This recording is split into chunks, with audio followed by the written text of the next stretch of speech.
Hi, Timothy Unkert here, and in this video I'm going to demonstrate an infinite for loop in C. I've already included my header file and I have my main function created, so let's get started. So to create an infinite for loop, I'm going to give the for loop a condition of no condition. So it runs as long as the condition is being met, and since there is no condition, it's going to run forever. All right, and in this, I'm going to do a printf and say something like, this is an infinite loop, like that. And then we'll have a /n for a new line each time. Outside of the loop, we'll just return 0 like we normally do. And I'll save it. And let's go into our terminal.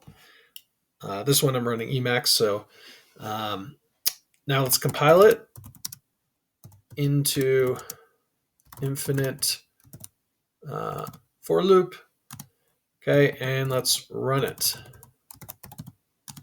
Okay, so it's going on. Okay, now to break out of this, in most terminals you do Control-C. In Emacs you do Control-C twice. So I'm going to break out now.